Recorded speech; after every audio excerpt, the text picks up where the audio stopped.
दोस्तों नमस्कार। गाजियाबाद से एक चौंकाने वाला खुलासा हुआ है, जहां करोड़ों रुपए के कफ सिरप तस्करी का गोरख धंधा बेनकाब हुआ है। यह कोई छोटा मोटा नेटवर्क नहीं, बल्कि राज्यों की सीमाओं को लांघता एक संगठित अपराध है। इस खेल में शामिल हैं केमिस्ट, फार्मासिस्ट, मेडिकल स्टोर संचालक और ट्रांसपोर्टर, जिन्होंने मिलकर एक ऐसा नेटवर्क खड़ा किया है जो प्रदेश भर में फैला हुआ है। गाजियाबाद की क्राइम ब्रांच ने सोमवार को जब मेरठ रोड स्थित एक गोदाम पर छापा मारा तो वहां से कफ सिरप की बड़ी खेप बरामद हुई। लेकिन चौंकाने वाली बात यह थी कि यह पहली बार नहीं था। जांच में सामने आया कि इसी गोदाम से इसी महीने 5 बार तस्करी की जा चुकी है और माल कई राज्यों में भेजा गया।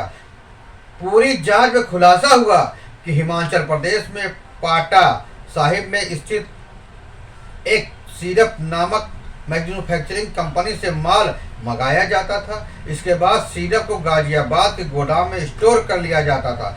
यहीं से यह खेप बांग्लादेश पहुंचा दिया जाता था। कंटेनरों, ट्रकों के जरिए इस तस्करी का तरीका बेहद संगठित था। गिरोह के पास कुल 14 फर्जी कंपनियां थी जिनके नाम से बिल काटे जाते थे और लेन देन को वैध दिखाया जाता था।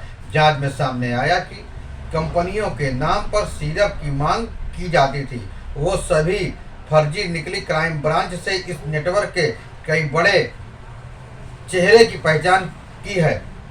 संतोष भड़ाना, बरेली गोरखपुर ट्रांसपोर्ट कंपनी का मालिक सौरभ त्यागी, इंदिरापुरम की RS फार्मा का संचालक पप्पन यादव, दिल्ली पटपड़गंज की मेडिरान हेल्थ स्टोर का मालिक अभिषेक शर्मा, सहारनपुर की AB फार्मास्यूटिकल का मालिक विशाल उपाध्याय, दिल्ली की वान्या इंटरप्राइजेज का मालिक और इस पूरे नेटवर्क का सरगना बताया जा रहा है शुभम जायसवाल, जो बनारस ग्रामीण क्षेत्र का रहने वाला है।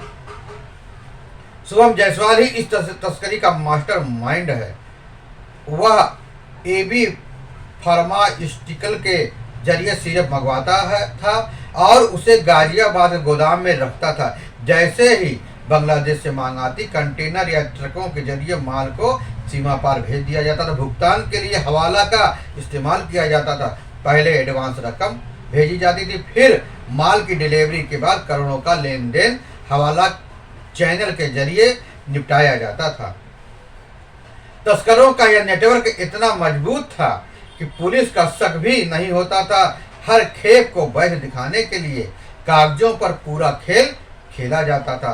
नकली बिल, फर्जी फर्म और झूठे ट्रांसपोर्ट दस्तावेज। अब इस मामले में SIT की जांच चल रही है।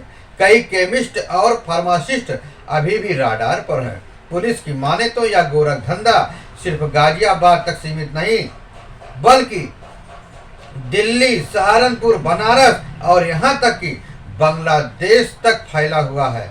यह केस एक बार फिर सवाल खड़ा करता है कि दवाई की दुकान जो लोगों की जान बचाने के लिए होती थी, क्या अब वो नशे के कारोबार की जड़ बन रही है? क्या कफ सिरप की आड़ में चल रहे इस नशे के व्यापार का अंत होगा? क्या पुलिस इस नेटवर्क के सभी बड़े चेहरों तक पहुंच पाएगी? देखते रहिए KK7 न्यूज। हम लाते रहेंगे सच्चाई आपके सामने। आपको यह खबर कैसी लगी?